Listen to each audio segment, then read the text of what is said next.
Quero que abram as suas Bíblias no capítulo 24 de São Mateus. O capítulo 24 de Mateus, começando com o versículo 36. Mas a respeito daquele dia e hora ninguém sabe, nem os anjos dos céus, nem o Filho, senão somente o Pai. Pois assim como foi nos dias de Noé, também será a vinda do Filho do Homem.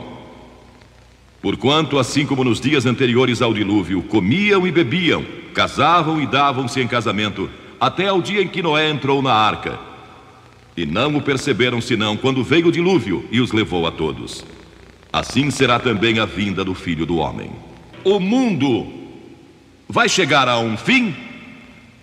O mundo vai chegar mesmo ao fim um dia? Há pessoas que acham que alguns de vocês jovens que estão aqui hoje verão esse momento.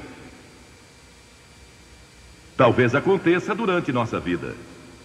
Metade dos americanos entrevistados para uma pesquisa há 2 meses declararam acreditar que uma guerra nuclear vai acontecer em nossa época.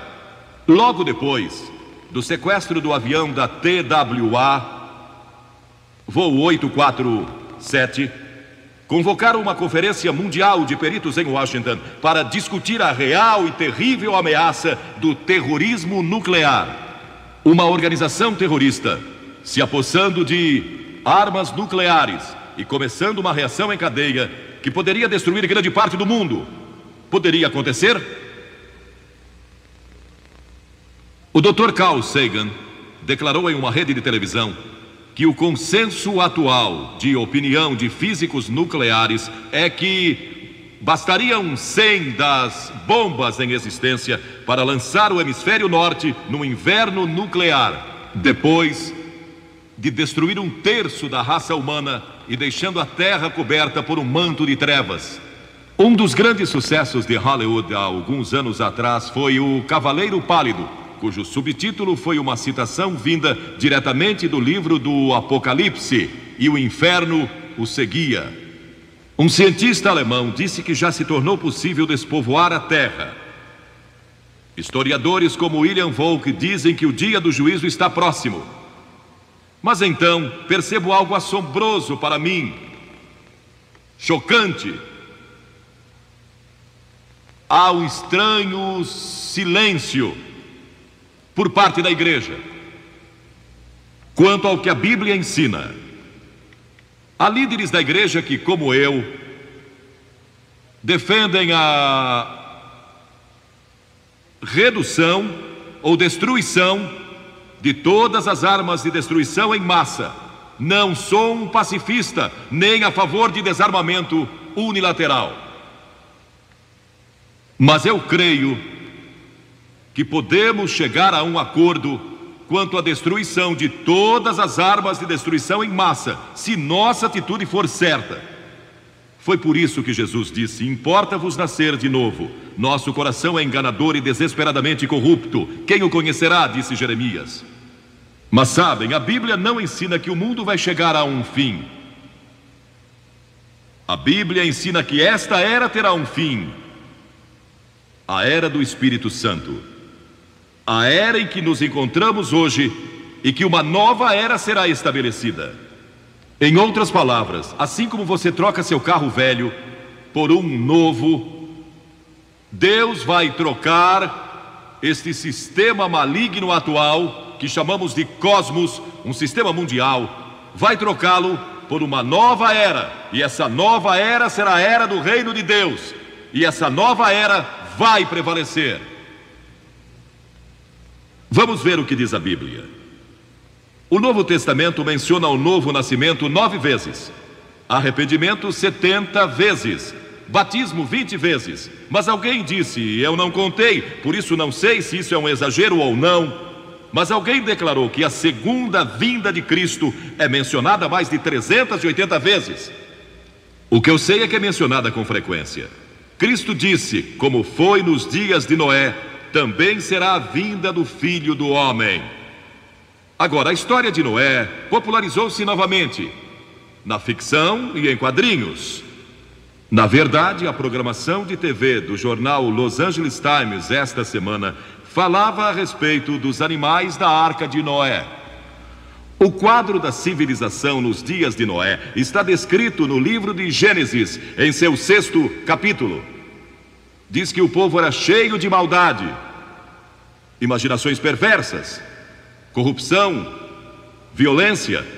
Toda a imaginação dos seus corações era má. Isso não se parece com nossos dias?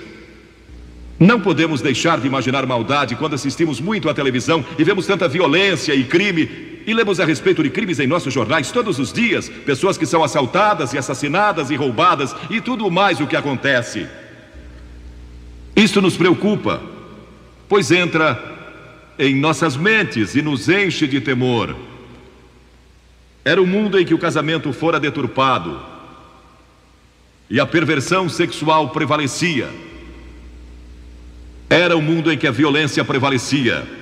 Recentemente, na Conferência Internacional de Mulheres, patrocinada pelas Nações Unidas em Nairobi, a questão da violência contra as mulheres foi frequentemente discutida. E violência contra crianças, pessoas que maltratam seus filhos. Os crimes e a violência estão continuamente aumentando. Este é um mundo de religião em decadência. Não falo só do cristianismo, porque quase todos neste mundo são religiosos. Todo mundo. Mas é um tipo decadente de religião. Não é a verdadeira fé em Deus. Mas também é, e era então, um mundo ameaçado pelo julgamento de Deus. Deus disse: vou julgar esta geração. Agora Deus disse: vou julgar o mundo, vou fazer com que chova por 40 dias e 40 noites, e vou destruir o homem que criei, por causa de sua maldade, e vou começar com a raça humana outra vez. Mas então Deus viu um homem, em meio a toda aquela sujeira e maldade, violência e perversão, viu um homem que servia a Deus. Seu nome era Noé. Noé ousara andar com Deus. Ele tinha fé em Deus. E verdadeira fé mostra como você vive. Ele vivia uma vida disciplinada e era um homem de integridade moral. Ele adorava a Deus e ousou servi-lo. Ele era um não conformista. Zombavam dele em seu lugar de trabalho e zombavam dele nas reuniões sociais às quais comparecia. Seus vizinhos e amigos não conseguiam entender. Eles diziam que ele era estranho, porque falava a respeito de Deus e orava e cria em Deus, cria que Deus controlava o mundo. A Bíblia diz que pela fé, Noé, note, pela fé Noé, sendo advertido por Deus sobre coisas que ainda estavam por vir, movido de temor, preparou uma arca.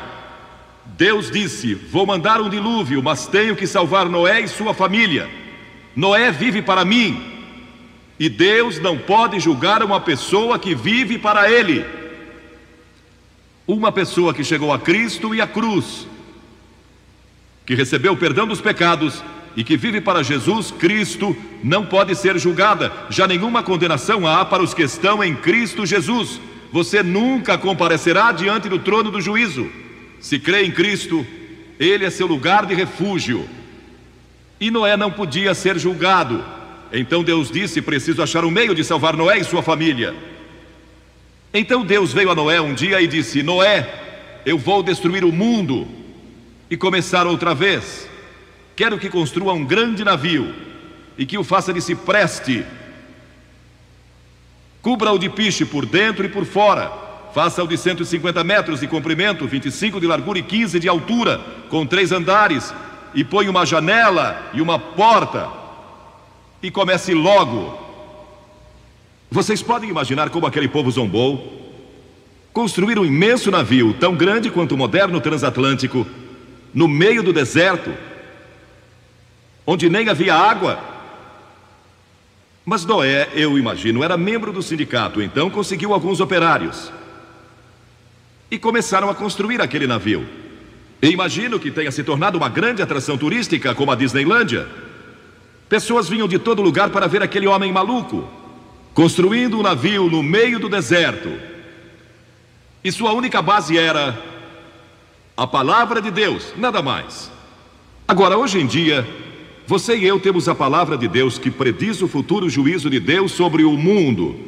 Mas também temos todas as evidências científicas do que pode acontecer. E provavelmente vai acontecer, de acordo com muitos dos nossos cientistas e líderes políticos. E se houve uma época em que o coração dos homens tremeu de temor devido à incerteza do futuro, sem que ninguém soubesse o que fazer, é hoje. E se não encontrarem uma resposta, adeus. Isso se Deus não intervir. E é exatamente o que vai acontecer. Deus vai intervir. Cristo vai regressar. E esta é a gloriosa esperança que todos temos no coração.